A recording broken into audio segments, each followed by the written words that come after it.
A particle of mass 0.3 kg is subjected to a force F is equals to minus kx with k 15 Newton per meter.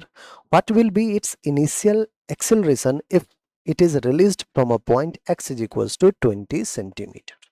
बहुत बढ़िया बच्चों, मास दे रखा है particle का, force दे रखा है हमारे पास माइनस के एक्स। ठीक है, अब कह रहा है कि के की वैल्यू भी पता है अपने को और x जो है वो दे रखा है 20 सेंटीमीटर।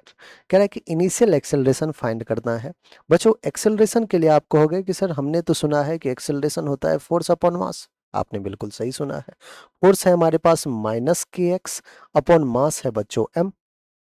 अब बच्चों ध्यान समझिएगा, जैसे जैसे x की वैल्यू चेंज होगी वैसे वैसे एक्सेलरेशन भी चेंज होगा। इसलिए आपसे क्या पूछ रहा है वो कि हमें बता दो इनिशियल एक्सेलरेशन, और इनिशियल एक्सेलरेशन पूछ रहा है आपसे तो उसे बताना भी पड़ेगा कि इनिशियली जो है पार्टिकल को आपने कहाँ से रिलीज किया है, तो x की वैल्यू भी देना पड़ेगा। उसने कहा कि लो x की वैल्यू भी 20 सेंटीमीटर दे रहा हूं मैं। आपका कोई दिक्कत नहीं, अब तो हम निकाल ही लेंगे। माइनस का के की वैल्यू है 15 न्यूटन अपॉन मीटर। ठीक है बच्चों, इनटू एक्स, एक्स की वैल्यू है 20 सेंटीमीटर। सेंटीमीटर को डिवाइड कर दीजिए 100 से, मीटर हो गया, और divided by mass that is 0.3 kg। बच्चों 20 1 जा 20, 5 जा 5, 1 जा 5, 3 जा।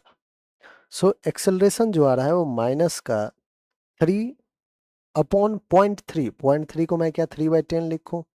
अगेन 3 ने 3 को कैंसिल किया। सो एक्सेलरेशन क्या आ रहा है बच्चों? माइनस का 10 मीटर पर सेकेंड स्क्वायर। हमें मैग्नीट्यूड बताना था बस, तो मैग्नीट्यूड ऑफ एक्सेलरेशन ए कितना आ जाएगा? 10 मीटर पर सेकेंड स्क्वायर। यही बच्चों हमारा बिल्कुल करेक्ट आंसर।